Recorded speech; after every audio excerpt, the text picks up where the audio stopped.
Hello and welcome to YouTube channel. और आज के इस वीडियो के अंदर हम बात करेंगे इक्विपोटेंशियल सरफेस, जिसे हम हिंदी में बोलते हैं समविभव पृष्ठ। इससे पहले इसके ऊपर विभव के ऊपर हम एक वीडियो ला चुके हैं। इससे जस्ट पहले वाला वीडियो जो था वो प्रैक्टिस सेशन था। तो चलिए आइए स्टार्ट करते हैं इक्विपोटेंशियल सरफेस या समविभव पृष्ठ के बारे में।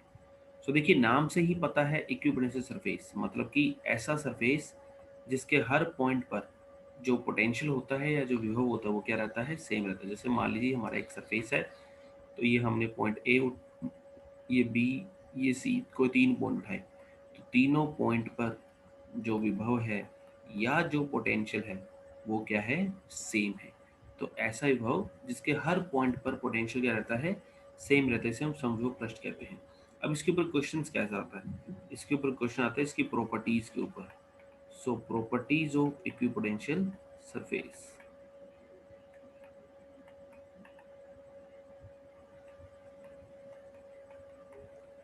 समविभव पृष्ठ की विशेषताएं।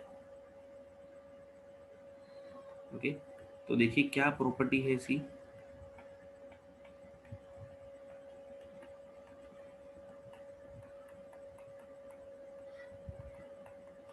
इसकी प्रॉपर्टी देखिए क्या है कि इसके हर पॉइंट पर पोटेंशियल, मैंने कहा, बराबर है।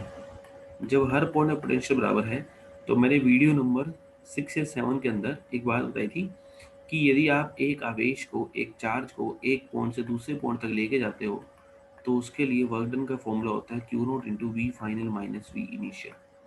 अब सपोज कीजिए मैं एक चार्ज को ए से बी, सी पर या सी से बी पर या कहीं भी लेकर गया, तो ऐसे में फाइनल और इनिशियल सेम है, तो इसलिए वर्क डन कितना आएगा, जीरो आएगा। तो work done for moving A charge is zero.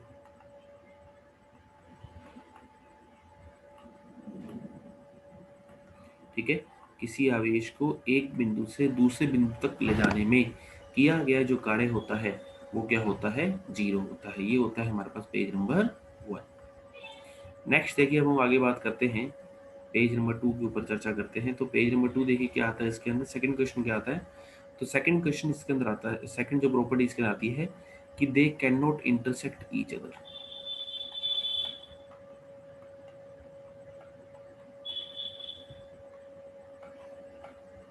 ये एक दूसरे को काट नहीं सकते हैं।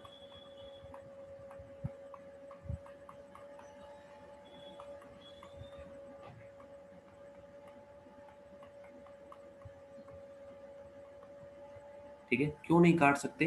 तो सपोज कीजिए, मान लीजिए एक दूसरे को काट गए, कि ये मान लीजिए एक है, ये इसके ऊपर 5 वोल्ट है, और एक मान लीजिए हमारे पास ये एक और है और उसके ऊपर 3 वोल्ट है। अब ये दोनों एक दूसरे को काट गए।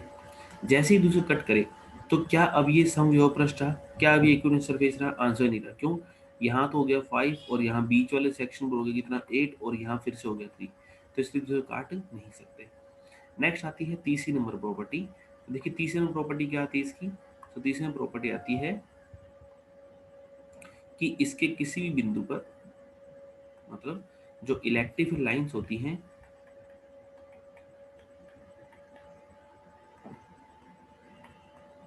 Are perpendicular to the surface of conductor.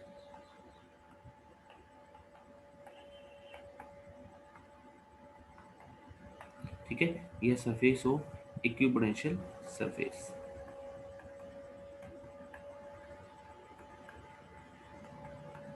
जो विद्युत क्षेत्र रेखाएं होती हैं वो इक्विपोटेंशियल सरफेस के लंबवत होती हैं,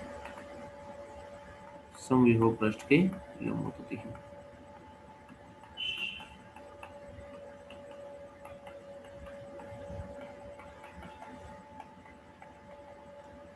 तो ये है हमारी तीसरी प्रॉपर्टी। नेक्स्ट आती है फोर्थ प्रॉपर्टी कि इनकी हायर डेंसिटी, जहां इनके बीच की दूरी कम होगी, हायर डेंसिटी जो है हाई इलेक्ट्रिक फील्ड को बताती है।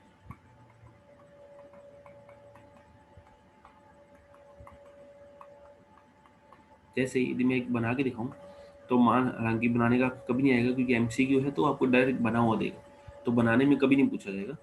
तो ये मान लीजिए क्यू चार्ज है और आपके इस तरह से ये हमारे पास क्या है, इलेक्ट्रिक लाइंस, विद्युत क्षेत्र रेखाएं हैं। अब देखिए यहाँ शुरू में क्या होगा, इलेक्ट्रिक पास पास होगा, क्योंकि हमें पता है किसी आवेश के कारण जो विद्युत क्षेत्र होता है वो के क्यू अपॉन आर स्क्वायर। तो ई जो होता है 1/r² के इनवर्सली प्रोपोर्शनल होता है। तो आर बढ़ेगा तो ई जो है वो घटेगा। तो यहाँ पे पास पास में क्या है, विद्युत क्षेत्र ज़्यादा है, तो इसलिए पास पास में ये पास पास है बिल्कुल, और धीरे धीरे ये इनके बीच की दूरी बढ़ती जाएगी। क्यों बढ़ती जाएगी?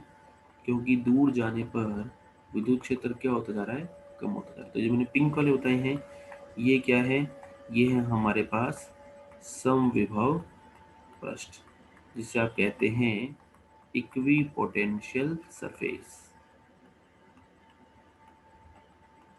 और ये हमारा क्या है, ये ब्लैक वाली मैंने बनाई है, ये हमारी क्या है, ये हमारी है इलेक्ट्रिक फील्ड लाइंस।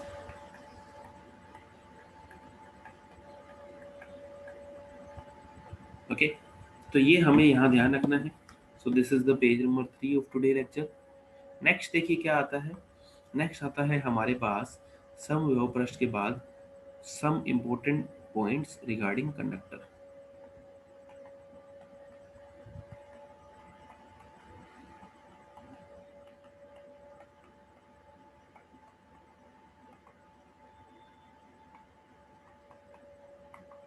चालक को लेकर कुछ इम्पोर्टेंट बातें।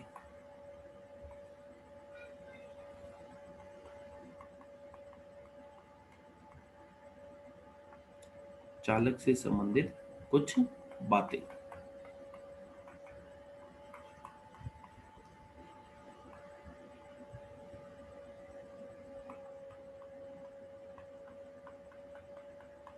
तो देखिए क्या क्या है चालक को लेकर बातें, तो हमें वो याद रखनी है। पहली क्या है कि चालक के अंदर जो विद्युत क्षेत्र होता है वो 0 होता है। इसीलिए कि यदि किसी चीज को विद्युत क्षेत्र से बचाना हो तो उसको चालक के अंदर रखा जाता है। कार के अंदर बैठना बिजली वाले दिनों में ज़्यादा सेफ है। क्यों? जैसे मान लीजिए कार है, ठीक है, तो इसके अंदर जो बैठना वो ज़्यादा सेफ है बिजली वाले के दिनों में, थंडर स्टॉर्म के टाइम। क्यों? क्योंकि कार ये क्या है, सारी चालक है, मेटल की बॉडी है। तो मेटल की बॉडी है तो इसके अंदर जो है इलेक्ट्रिक फील्ड कितना होगा, 0 होगा, बाहर चाहे कितना भी हो जाए। तो इसके अंदर क्या है, ज़्यादा सेफ है। और ऐसे केज को हम क्या कहते हैं, फेराडे केज कहते हैं। इंग्लिश का वर्ड है फेराडे केज, और इसे हम कहते हैं इलेक्ट्रोस्टैटिक शील्डिंग। मतलब स्थिर विद्युत की ढाल। शील्ड क्या होता है, ढाल। तो किसी चीज को यदि स्थिर विद्युत से बचाना है या चार्जिंग से बचाना है तो ऐसे में क्या करो, ऐसा कर दो। इवन तो आप कर भी सकते हो, यदि एक मोबाइल फोन को सिल्वर फॉइल में लपेट कर रख दो तो उस पर फोन नहीं जाएगा। नेक्स्ट आता है दूसरा की जो विद्युत क्षेत्र रेखाएं होती हैं, मतलब कि इलेक्ट्रिक फील्ड जो लाइंस होती हैं,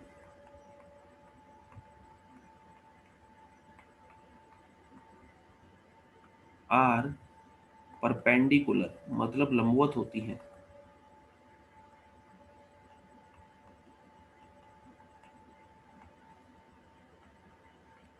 सतह के लंबवत होती हैं, ठीक है, चालक के।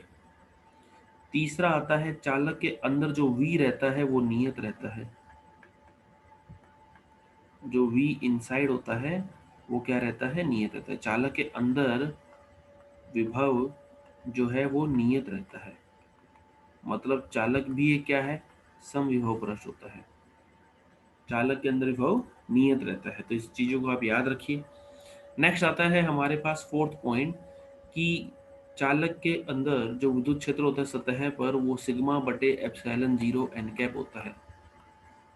ठीक है, ये कोई खास ऐसा पॉइंट नहीं है, इसको कभी पूछा जाता, पर आप जरूर याद जरूर रखिए कि जैसे मान लीजिए चालक है, इस चालक के अंदर जो सारा आवेश होगा वो कहाँ होगा, इसकी सतह पर होगा।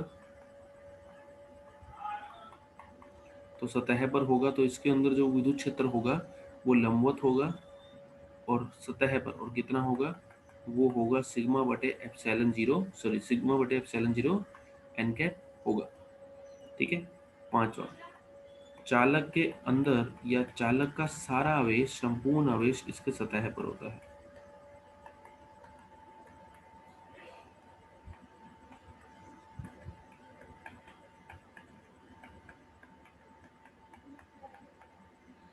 The total charge of a conductor exist along the surface of conductor। चालक की सतह पर जो होता है वो सारा आवेश होता है। तो इन चीजों को आप याद रखिए। ये है हमारा पेज नंबर 5। तो यहाँ आके हमारे पास इलेक्ट्रोस्टैटिक 1 और इलेक्ट्रोस्टैटिक 2 का विभव वाला पोर्शन और द्विध्रुव वाला पोर्शन, सारे पोर्शन अभी तक हम कर चुके हैं और यहाँ आके वो पूरा हो जाता है। ठीक है, अब इसके ऊपर एक दो छोटे मोटे क्वेश्चंस कर लेते हैं, जो कुछ शॉर्ट ट्रिक से क्वेश्चन है। जैसे देखिए क्या है कि क्वेश्चन बोला गया कि हमारे पास यहाँ पर इस तरीके से दो चार्ज रखे हुए हैं, एक 4 कूलम है, एक 16 कूलम है। कह रहा है at what point electric field will be zero.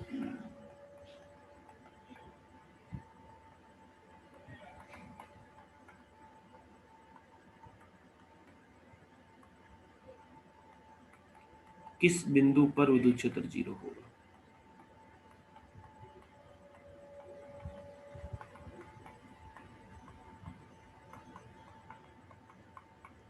तो यदि हम इसकी शॉर्ट ट्रिक की बात करें तो शॉर्ट ट्रिक क्या है, मान लेते हैं ये है Q1, मान लेते हैं ये है Q2, और यदि मान लीजिए दो चार्ज Q1 Q2 R दूरी पर हैं और इस प्रकार हैं कि उन दोनों का प्रोडक्ट जीरो से बड़ा है, मतलब या तो दोनों पॉजिटिव पॉजिटिव हैं या फिर दोनों नेगेटिव नेगेटिव हैं, तो उन दोनों प्रोडक्ट क्या है, जीरो से बड़ा है। तो ऐसे में जहां विद्युत क्षेत्र जीरो होगा वो आवेशों के अंदर के भी ओर होगा, माना x दूरी पर होगा, और इस x का फॉर्मूला क्या होगा, under root Q1 into r upon under root Q1 plus under root Q2 होगा। और यहाँ ध्यान रखिए कि जो Q1 है वो क्या है, परिमाण में मैग्नीट्यूड में छोटा चार्ज है।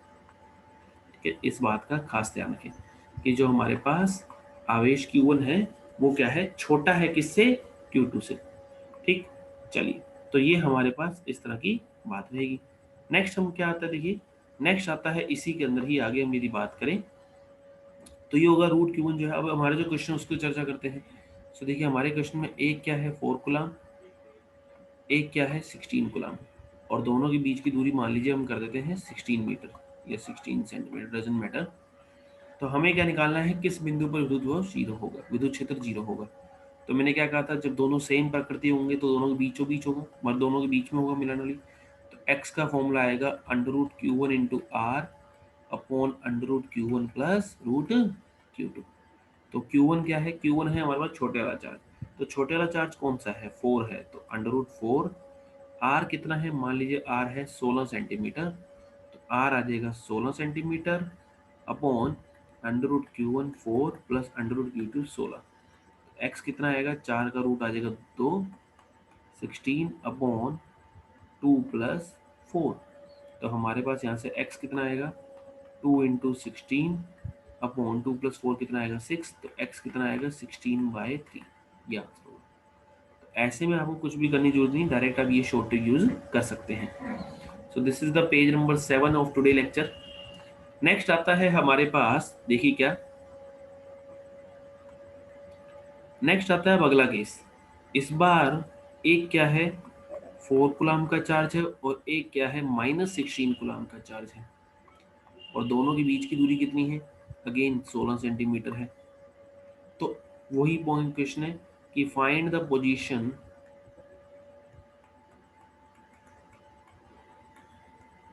Where the electric field will be zero.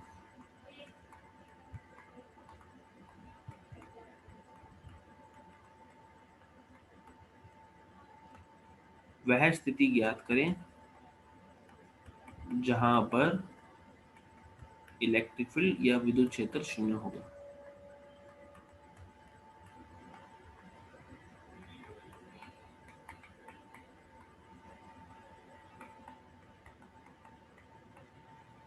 तो देखिए हमें वह स्थिति ज्ञात करनी जहां पर विद्युत क्षेत्र जीरो है। तो ऐसे में क्या होगा, मैंने क्या बोला कि विद्युत क्षेत्र जीरो होगा छोटे वाले चार्ज के पास। तो देखिए मान लीजिए यहाँ हमारे पास है Q1, यहाँ हमारे पास है Q2, और दोनों के बीच की दूरी कितनी है, r है, मान लेते हैं।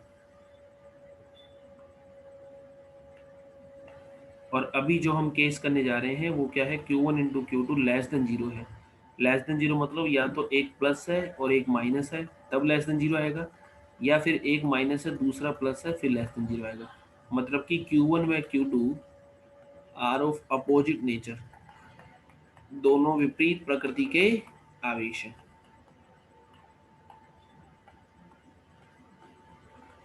Q1 व Q2 are of opposite nature, दोनों विपरीत प्रकृति के आवेश हैं। तो जब दोनों विपरीत प्रकृति के आवेश हैं तब क्या होगा, तब भी बिंदु तो वही होगा जहां छोटे वाला चार्ज था। छोटे वाला चार्ज कौन सा माना मैंने, Q1, कितनी दूरी पर, x पर। पिछली बार और इस बार में अंतर क्या है, लास्ट टाइम जो तो x था वो आवेशों के बीच में था, मतलब इन दोनों के लाइन के बीच में था। इस बार कहाँ है, इससे बाहर है। तो x की वैल्यू कितनी आएगी, under root Q1 into r upon under root Q1 plus under root Q2। तो x बराबर ये आ जाएगा under root Q1 into r upon under root Q1 plus under root Q2। Sorry plus नहीं, इस बार क्या आएगा, माइनस आएगा। तो माइनस कैसे आएगा, तो देखिए वो आएगा under root Q2 minus Q1। तो हमने देखिए क्या माना था, हमने यहाँ Q2 क्या माना है, बड़ा माना था, इसलिए मैं under root Q2 minus Q1 कर रहा हूँ ताकि हमारा आंसर जो है नेगेटिव ना आए। ठीक है, ये आपका याद रखने का तरीका है, आप इस तरह से याद रख सकते हैं। तो ये आ गया x हमारे पास under root Q1 into r upon under root Q2 minus Q1। तो चलिए अब हमारे क्वेश्चन पे आते हैं। क्वेश्चन क्या है, देखिए कि यहाँ है एक है 4 कूलम, एक है -16 कूलम, और इन दोनों के बीच की जो दूरी है वो कितनी है, 16 सेंटीमीटर है। ठीक है, तो हमें क्या निकालना है, हमें वह पॉइंट निकालना है जहाँ पर विद्युत क्षेत्र 0 होगा। तो हमने क्या करा, x दूरी पर मान लिया, क्योंकि दोनों विपरीत आवेश है और है भी किसकी तरफ, छोटे वाले आवेश की तरफ। किसकी तरफ है, छोटे वाले चार्ज की तरफ है। तो x का फॉर्मूला क्या होगा, under root Q1 into r upon under root Q2 minus under root Q1। तो हमारे पास यहाँ से x बराबर अंडर रूट Q1, Q1 कितना है देखिए, Q1 है हमारे पास छोटे वाला चार्ज, ये Q1 है और ये हमारे पास Q2 है। ध्यान रखिए यहाँ हम सिर्फ मैग्नीट्यूड रखने वाले हैं, नेगेटिव साइन है तो उस नेगेटिव को हम इग्नोर करने वाले हैं। तो ये आ जाएगा under root 4 into are, R1 कितना है देखिए, R1 है 16 upon under root of 16 under root Q2 minus under root Q1। तो कितना आएगा, 4 का रूट 2 16, 16 का रूट 4 माइनस 2। तो कितना आएगा, 2 इंटू 16 माइनस 4 माइनस 2 कितना आ जाएगा, 2। तो 2 से 2 कट जाएगा, तो x कितना आएगा, x आएगा 16 से। तो इस तरह से हमारे पास ये उस बात की शॉर्ट ट्रिक है जब हमें ये निकालना हो कि यहाँ क्या होगा, कि किस जगह पर विद्युत क्षेत्र 0 होगा। एक बात और ध्यान दीजिए कि यदि यहाँ चार्ज की जगह मास होते, यदि यहाँ चार्ज की जगह मास होते, if charge replaced by mass then electric field की जगह क्या वर्ड आता, वो आता ग्रेविटेशन फील्ड। अब मास तो नेगेटिव हो नहीं सकते ना, तो इसलिए जो वो पॉजिटिव वाला केस जो मैंने बताया था, जो पहले वाला केस बताया था वो इसके अंदर चलेगा, है ना, दोनों सेम चार्ज के। तो इलेक्ट्रिक फील्ड जगह ग्रेविटेशन फील्ड 0 होता। इलेक्ट्रिक फील्ड मतलब क्या होता है, इलेक्ट्रिक फील्ड मतलब होता है विद्युत क्षेत्र, और ग्रेविटेशन फील्ड मतलब क्या होता है, ग्रेविटेशन फील्ड मतलब होता है गुरुत्वीय क्षेत्र। तो विद्युत क्षेत्र जगह क्या होता, गुरुत्वीय क्षेत्र जो है वो 0 होता। तो ये हुआ हमारे पास ग्रेविटेशन फील्ड की कहानी। ठीक है, सो ये है हमारे पास इलेक्ट्रोस्टैटिक्स की पूरी कहानी। अब इसके बाद हमारा अगला पार्ट क्या आएगा, अगला पार्ट आएगा हमारा कैपेसिटेंस, जो कि क्या होगी, संधारित्र एक युक्ति है। ठीक है, और संधारित्र की जो डिवाइस होती है, यह संधारित्र की धारिता, जिसे हम क्या कहते हैं, कैपेसिटेंस, वो हम करेंगे। तो ये हम करेंगे अगले वीडियो के अंदर। आज के वीडियो के अंदर हमने बात करी है सिर्फ कहाँ तक की, हमने सिर्फ बात करी इलेक्ट्रोपोटेंशियल तक की। तो यहाँ आने तक वीडियो तक, इस वीडियो तक हमारा पूरा चैप्टर हो चुका है, सिर्फ 1 एंड 2, और इसके अंदर कैपिस्टन्स बचा है जो अगले वीडियोस के अंदर आएगा। तो ये हमारे टोटल 8 वीडियोस बने हैं इसके, जिसके अंदर एक हमारा प्रैक्टिस सेशन भी है। आने वाले कुछ टाइम बाद मैं एक प्रैक्टिस सेशन और लेके आऊँगा। सो तब तक के लिए आप पढ़ते रहिए। So thank you, have a nice day, जय हिंद, जय भारत, थैंक यू।